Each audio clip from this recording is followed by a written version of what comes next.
I'm so excited just to have TIFF as like a platform to be the first introduction to this film is so meaningful because the TIFF doesn't pick bad movies, and so it's like a really nice compliment to kind of have our start here.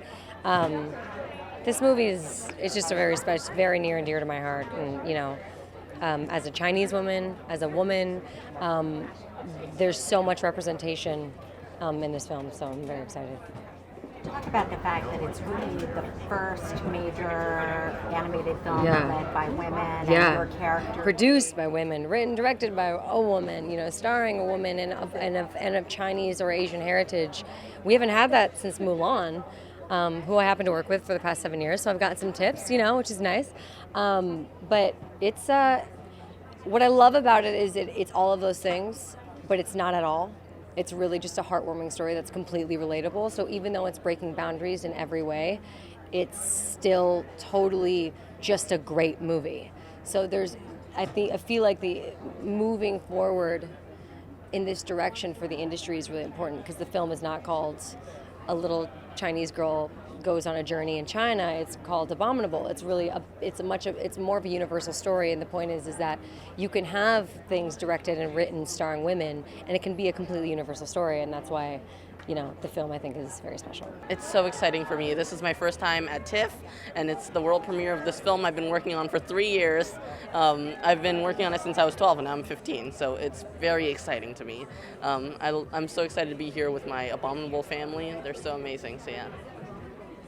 So, I mean, there's a lot of female energy in this movie. Yeah. Talk about just working with these, women filmmakers and just the story.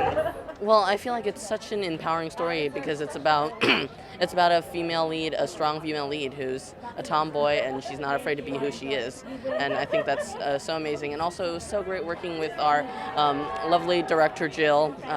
She's been just such a great, supportive, and collaborative director. Yeah. And have you had a chance to see the whole film? I have, but tonight's my first time seeing the film in its complete, like final stage. Last time I saw it, it was maybe 80-90% there, but now it'll have the music and all the scenery complete, and it'll be so gorgeous. Oh, I love the Toronto Film Festival. My very first festival experience was here actually with a movie called Martha, Marcy, May, Marlene, and then 12 Years a Slave I came here with, and so it feels like a great home away from home as far as festivals go. It's always an incredibly warm reception, and I feel like a lot of real avid moviegoers who love, seeing something for the first time. Now, you were a lot of fun in this movie. Oh, yeah. Have you had a chance to see the I whole have thing? not. No. Well, I can tell you it's pretty spectacular. Oh, good.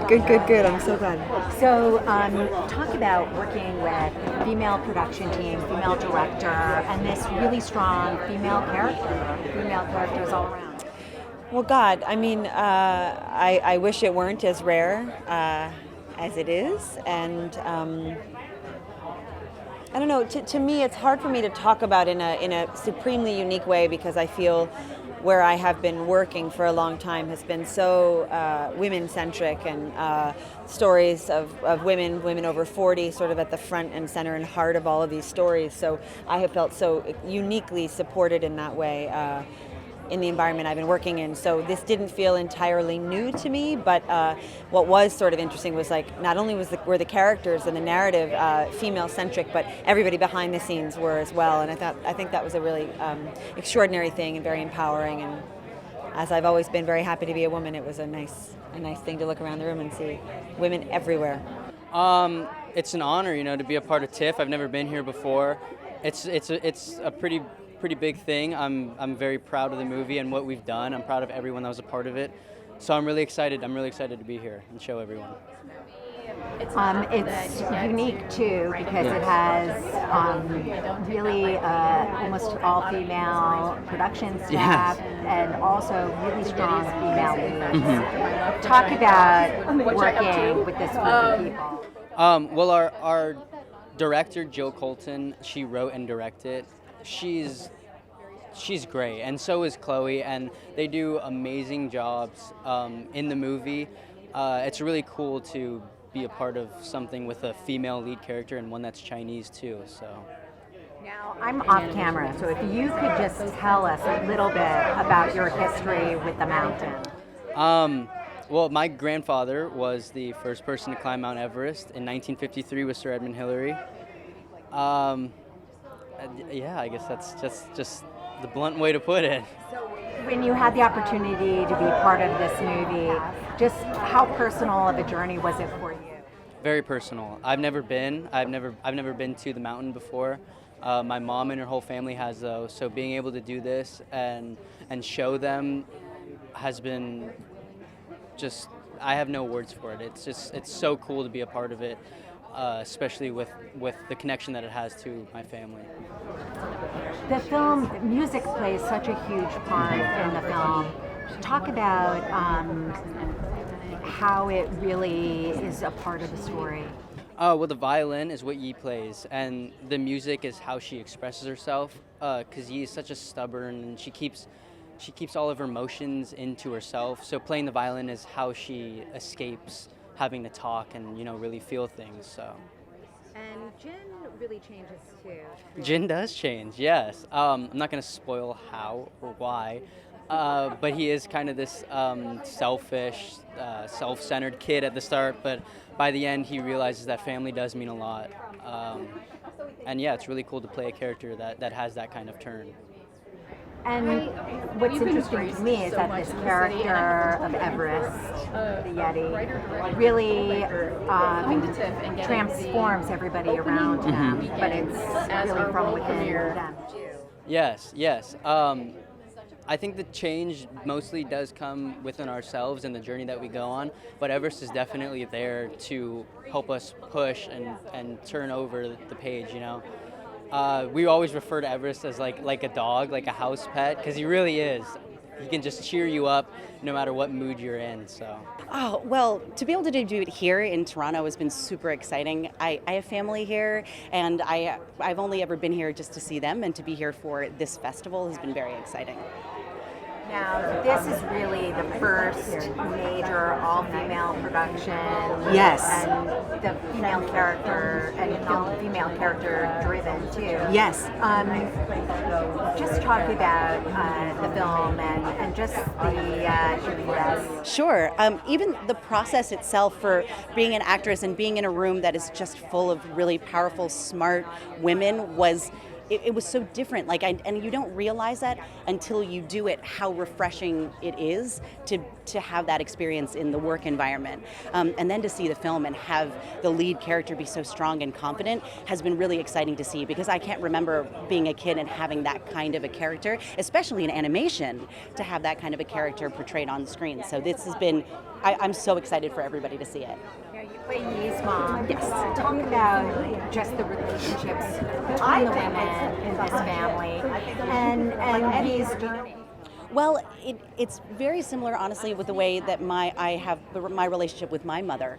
There is, especially in an Asian household, sometimes you aren't so forthcoming with your feelings and you hide it a little bit, and then in the end you realize that you're so much stronger when you're honest with how you feel and when you ask for that help and when you rely on your family and the bonds. And I think that is exactly what this film shows, is that journey of Yi thinking, oh, I need to just do it myself and I'm going to hide it from my mom, and then in the end thinking, no, my family they are my support system, they are my strength. And talk about Yi's journey to bring Everest home and how that really helps her come away with more knowledge.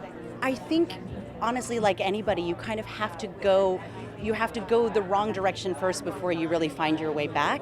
And I think that's exactly what she does, is that she goes on this adventure thinking it's going to be one thing, and halfway through she realizes, with Tenzing's character and with Albert's character, what really she's gaining from them versus just trying to get to Everest. It's not just the goal of where you end up, but it's the journey of how you get there and the hardship along the way, and I think she learns that. Now, the role of music in the film is really it's huge. central. Yeah. I was so shocked and excited that so much classical music was being used in this film. I also grew up playing classical music and being trained in that way, and you never get to see it front and center in a film, especially a children's animation, a kid's animated film. And so it's just beautiful. It really sets the scene and is in these sweeping, gorgeous landscapes. I think it's everybody's going to really enjoy it. I am just over the moon to be able to have our world premiere debut here at the opening weekend of TIFF. It is a privilege every filmmaker wants, and I'm just so grateful that they accepted our film and that they're celebrating it. We've really felt the love.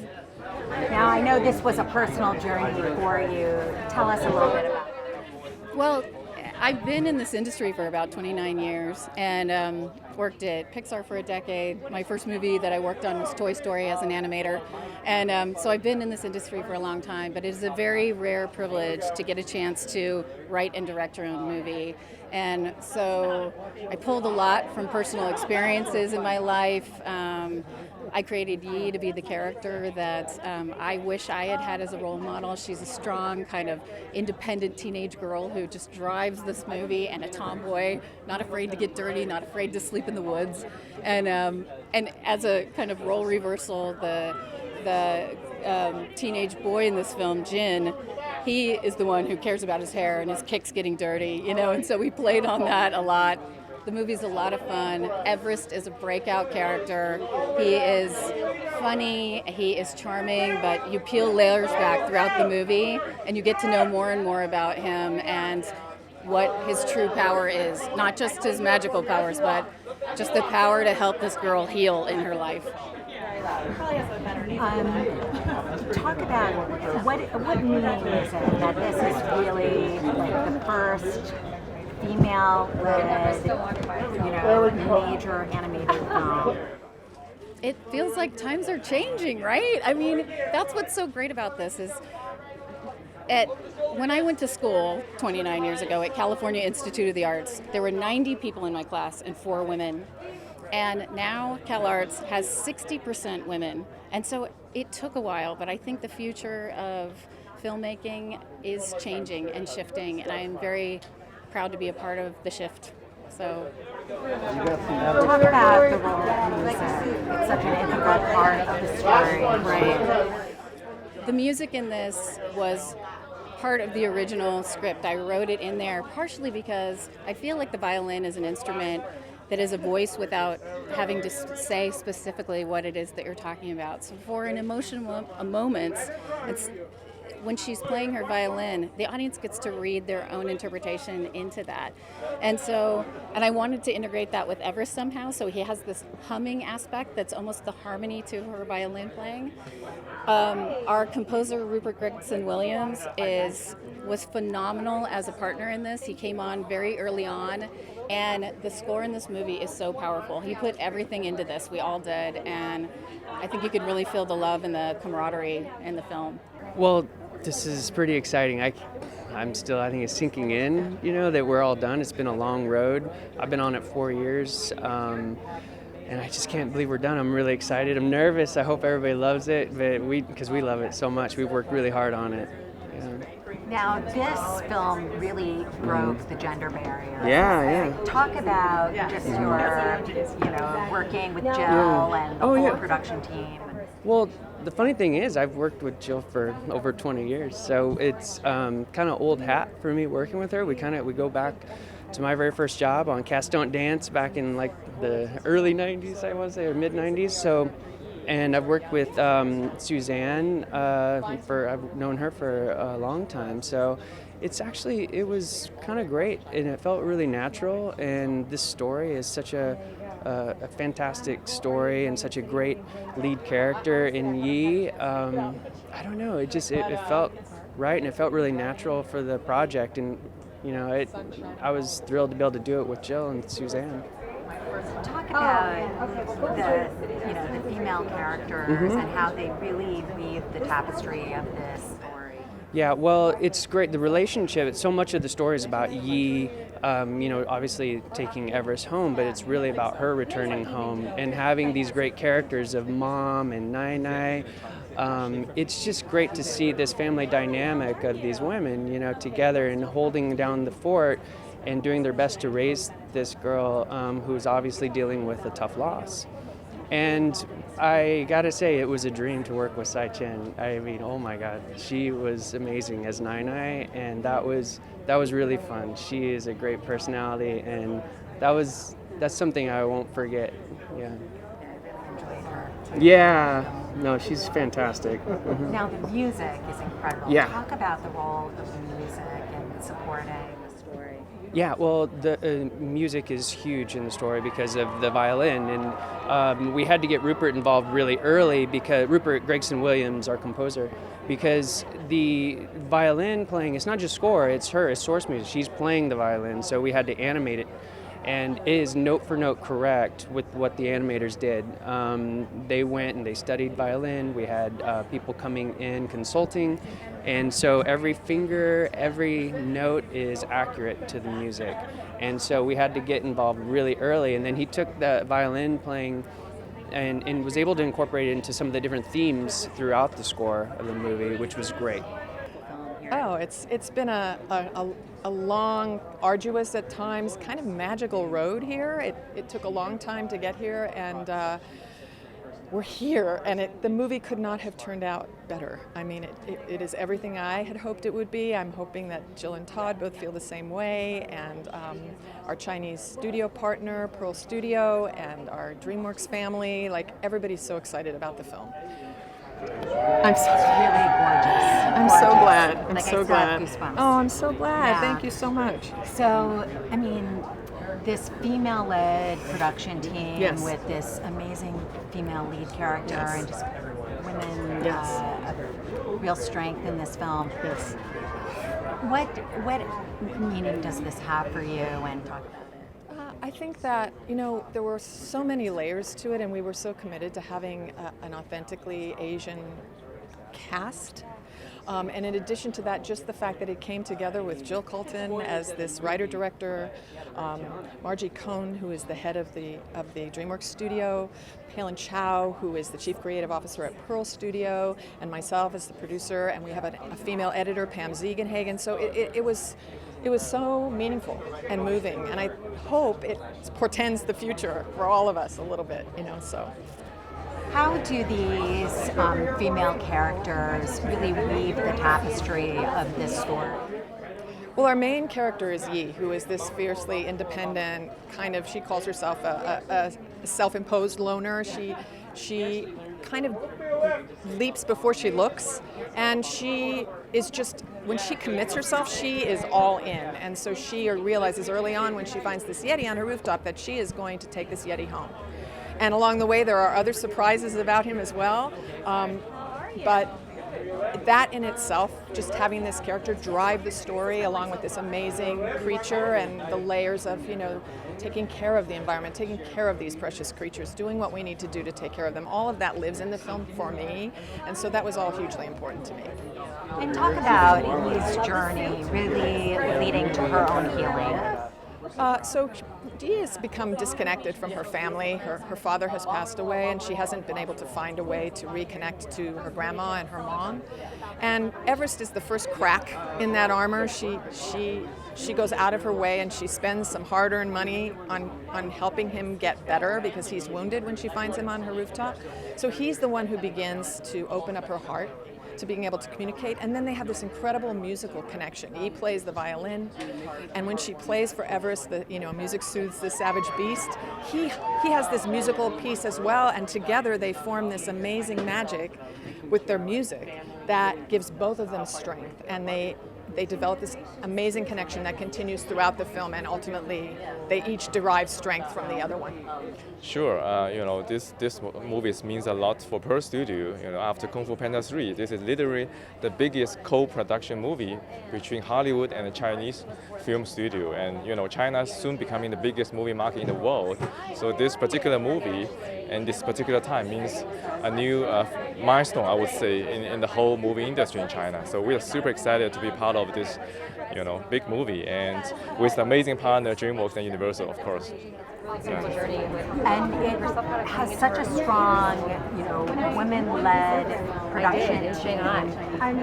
She's here somewhere and character as well. Talk about just the role of women in making this film happen and what that means. Sure, I think one of the core, feature or core value we want to deliver in our movie is always that deep emotional connection with the audience, and with this amazing team of female talents, female leadership in our creative team, like we believe our movie is really deliver that very unique sense of emotional connection and experience that could build resonance with our consumers. So I think this is an amazing team here. Yeah.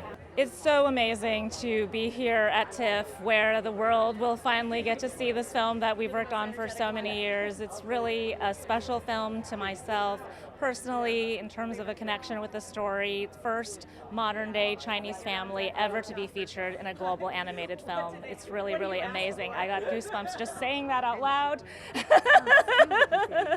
So I just can't wait for the whole world to see it. And it is so gorgeous. Oh, thank you. Just give us a brief description of your personal journey bringing this film to life. I'm the Chief Creative Officer of Pearl Studio, as well as a producer on the film, and I've seen the film through a number of years of creative development. The character evolved a lot over that time. We had different creative teams and insights, and really where we ended up, I think, is something that we are all so proud of. That's a beautiful, magical journey, representation, I couldn't ask for more in terms of what this movie is. Now, the film is also basically the first major animated film with an all-female. Yes, absolutely. That makes it really special as well. Jill Culton is the first female writer-director of a global animated film. And we have Suzanne Berge, who is a female producer, as well as, of course, myself.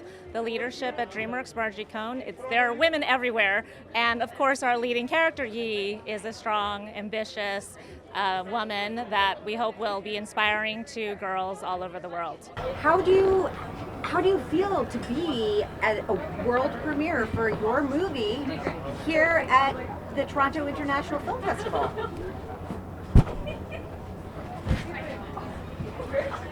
Yeah.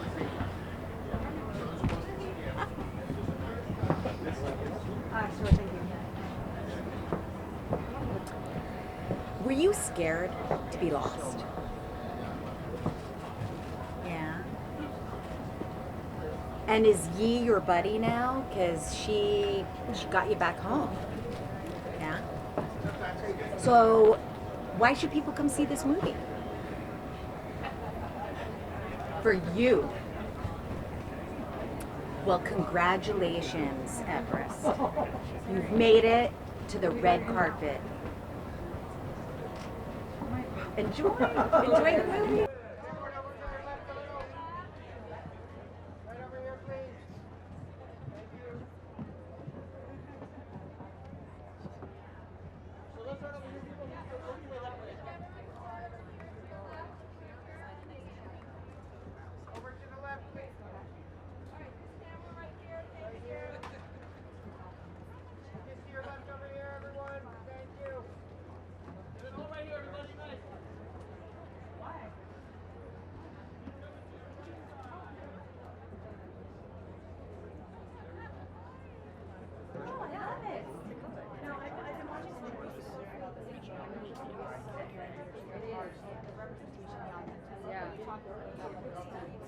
It really means everything, and I know that you can do press for something and you can promote how much you care about it. There's every kind of aspect of this film. It gave young girls, specifically young Asian girls, who come up and been like, this character looks like me, and they don't realize how big of a deal, what that means. I'm thinking how they will view themselves. The world is going to be bigger. And It's so amazing. And you also just wrapped up a big chapter of your life.